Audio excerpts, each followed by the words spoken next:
Hey y'all, I'm gonna help you get through all of the rosters and the busy paperwork that might be scaring you away, but don't let it. We're gonna figure it out together right now. It's pretty good. All it takes is some time and some clarity to find your identity. It's mind over everything. So what we're gonna do is we're gonna go through each one of these and we're gonna go line for line to try and figure out what this shit means. It can be a little confusing, and that's fine. It took me working through it and my group, but we finally got it down. That's not a failure on your part. We're gonna figure this out together. Let's go ahead and open up the first part. So I've pulled up an example that Games Workshop has freely given out on their downloads section on Warhammer community. And we're gonna go through each part, and I'm gonna give you a little bit of input on what each part means. So the very first line we have Crusade Force Name, the Delver Ghouls, Operation Coil. To me, that's under the Crusade Force Name. Pretty much that's just the name of their force, their military, their little section. It gives a lot of flavor to what's going on. Crusade Faction, Tyranids. If you remember in my previous video, I said that you can only have one faction of any kind. So this person has chosen Tyranids, and so Gene Stealer cults fit under that. And then obviously their name is Sam Pearson. Underneath that, you've got Battle Tally, Battles Won, Requisition Points, Supply Limit, and Supply Used. This isn't hard to understand at all, so let's go through each part. So, Battle Tally. Simply put, it's how many battles you've partaken in. Won, lost, or tied. Battles won. This person has won one of their 3 games. Eesh. It's always rough to be Gene Stealer cults. It's enough to make a grown man cry. But not this man. Get back in there, Tia. Requisition points. Requisition points here is very important. You can only ever have a total of 5. You earn 1 for every game played, no matter how the outcome was. If you won, lost, or tied, you only get 1, unless the mission specifies otherwise. You're going to use these to upgrade, purchase, or change out units' equipment. The only way you can do this is with requisition points. Once you've put something on your roster like you have here, you cannot change it. So be sure that you know what you want to bring. Supply limit. This is like your roster's total. You can have 55 power level worth of units on your roster. That doesn't mean you're going to play a 55-point game.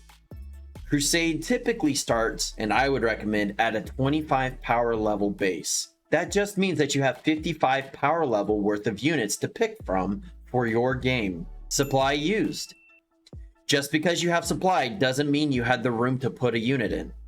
If you have, for example, a unit that costs 6 points and you're at 50 supply limit, that would put you at 56, even though you don't have 56 supply. You can't do this, and you have to find a unit that can either fit or leave that room open. Continuing from there, we're going to scroll down just a little bit, and you're going to see the section that says Crusade Cards. This is the area you put each individual unit that you have in your force. Each unit is different. So for example, if you have 3 units of Gene Stealer cultists, that's 3 unique cards you need to have, not 1. So what you'll do is you'll put each unique Crusade card, or unit in this case, in your Crusade card area. Here you can see that our homeboy Sam has already done all the work for us. So unit 1 that they've put in is an Abominant. This is the name of the unit, as you might know. But he made sure to give him a unique and interesting name, so as he continues to play through the Crusade, it has a story attached to it. Now, coming from a Crusade player, I think this is an absolutely fantastic idea. Nothing will get you more in the mindset of playing Crusade than naming your dudes. So, the Abominant's called Specimen 8. He's added a Biophagus and a Kellermorph, respectively called Dr. Ondergast and Ranbadista, the Dust Devil. He's also added Aberrants called Litoyev Laboratory Sect. Nailed it. Next to the section on Crusade card, you see Power Rating and Crusade Points. Power Rating is effectively your power level. Power Rating can be affected by your units becoming blooded or becoming more experienced, becoming veterans effectively. The one next to that is Crusade Points. This number will also change as you continue through your crusade and earn awesome upgrades, abilities, and other things of that nature. Scrolling down a little further, you can see Dr. Ondergast's field notes under Crusade goals, information, and notable victories.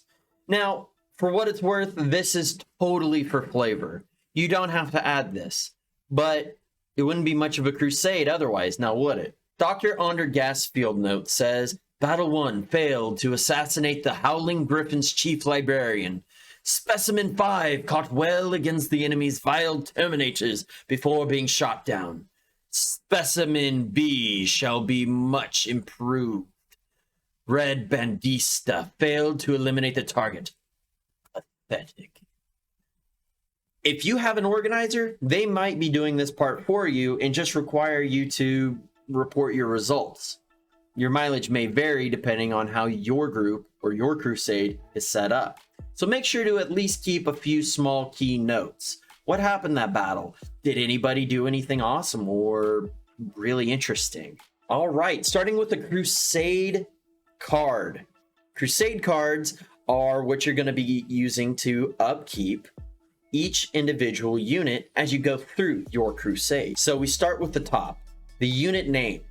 Again, fantastic idea to give your unit a name so it also gets a personality.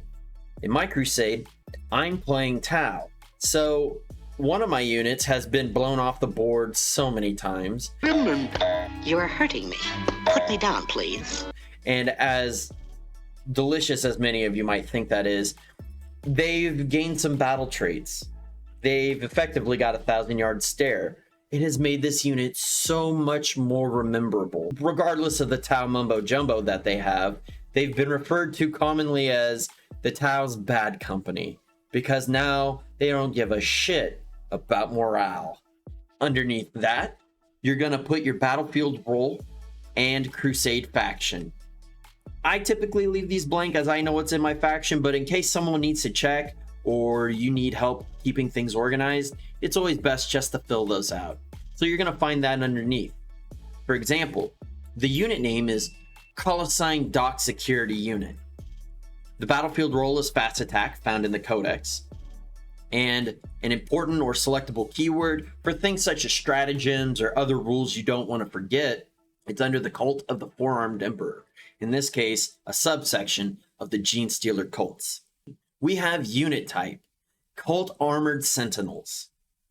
They've also been equipped with 3 plasma cannons. Now, I personally write all their equipment out on the back because it's easier for me to keep track of in case something changes or I have a lot to write out. Having a lot of equipment on certain units, it can definitely be easier just to put it on the back, but that's my 2 cents. Underneath that, we have psychic powers, which aren't applicable here, but if you do have a psyker unit, this is a fantastic way of making sure of what you actually are bringing to the table. Same with warlord traits and relics. Do note, however, you cannot start the game with warlord traits or relics without purchasing them with RP.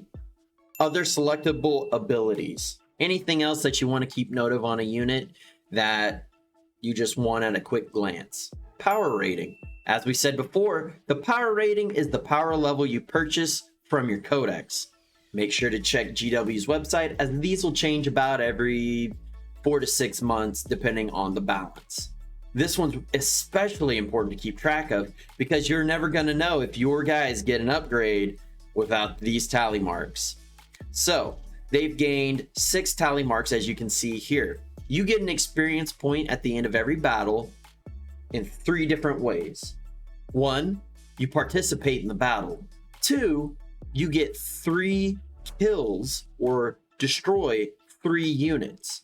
Note that this does not have to be in the same battle, and you mark a tally down below to keep track of every time a unit kills a unit.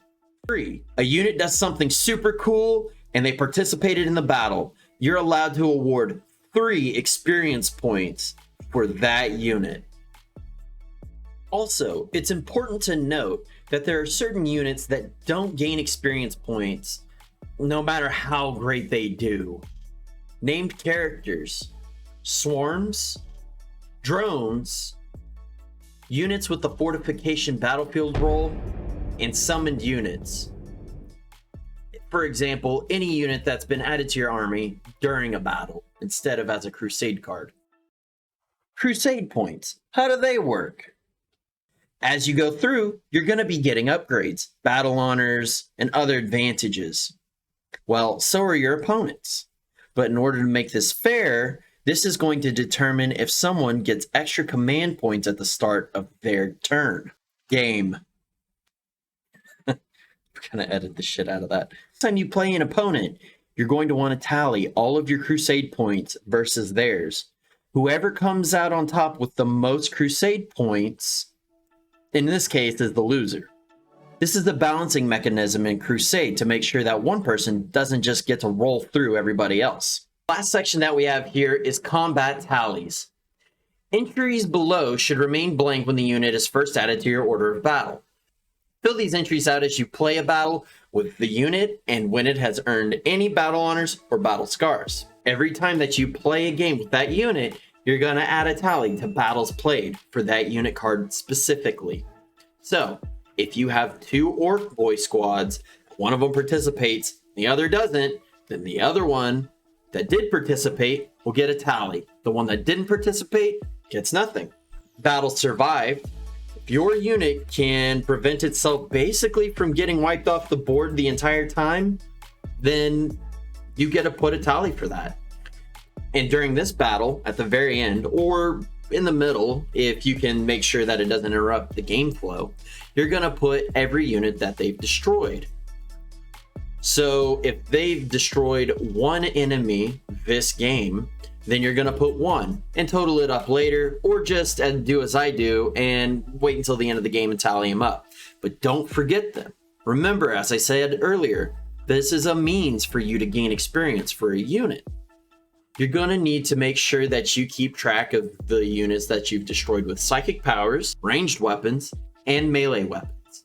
In addition, if this unit achieved an agenda that you've set out to do this mission, then you should also reward them appropriately as well. Certain agendas, take note, will be beneficial for certain units, or perhaps even your army overall. So don't forget to add them and pick one out before each game. And ranks. Wait, when did they get leveled up again? I gotta go check.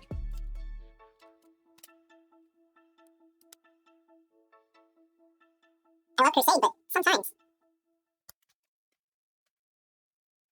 I'm gonna edit this in post. I said it again. Okay, we found it. So it says here, when you're battle ready, you will have between 0 and 5 experience. Basically, you've just been added to the roster. Blooded, which will earn you 1 free battle honor outside of the missions, is between 6 and 15 experience. Battle hardened between 16 and 30. Heroic is 31 and 50. And legendary is 51 and over. Once a unit earns enough experience points, it will go up in rank. Each time a unit goes up in rank, it will gain a battle honor. Hot damn, would you look at that? All right, sweet. So now that we had to address the big old rule book there, you're going to also want to put on your battle honors the ones that you've achieved. So that way you don't forget them. Some armies, not those with standing, will not have any in their codex, and so you're going to have to take the general ones out of either the rulebook or if you're using a specific Crusade pack. I personally think that the ones in the Crusade pack, Beyond the Veil, are actually pretty good. As a matter of fact, I have battle scars, which are normally seen as a negative side effect, from there that I keep because, one, they're fun, but two, some of them are really interesting where they have a give and take, where it might be you never take morale, but you can no longer use commander aura abilities on them. For me, it's normally easiest to keep track of experience points at the end of the battle, taking tally. But don't forget which units destroyed which and which units were wiped out completely. It's important because at the end of the battle, not only do you get experience points, but you have to take out of action tests. Out of action tests are pretty simple. When a unit has been destroyed, you roll a d6 or a 6-sided dice. On a 1, the test has failed, and now you have to choose one of the following results. You have to pick between one of the two below. A, devastating blow.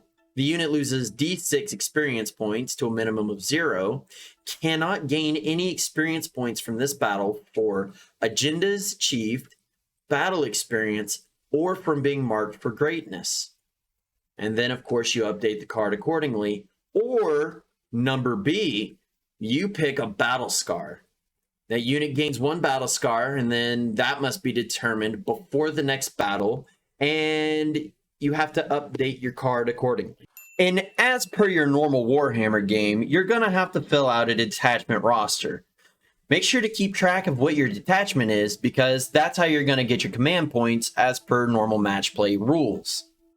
Again, don't be intimidated by this. Seriously, Crusade has made Warhammer a fantastic experience for me and my group. And honestly, the stories that we get to share is something awesome. Almost every time we go and we play a game, afterwards, we go and basically get pizza like it's an after sports event. We call it Victory Whataburger, and it's pretty awesome. Then we just talk about how our games went, what went wrong, how we could improve, and what we could have done better. Anyways, I appreciate you guys sitting here, listening and walking through each section with me. If you guys have any other questions, please let me know. If there's something that I missed, didn't go over, or you just need some more clarification, let me know in the comments below. And also let me know what you would be interested in me covering next for Crusade. Thanks, guys, and you have a fun time crusading. All it takes is some time and some clarity to find your identity. It's mind over everything. Thanks, guys, and have a nah.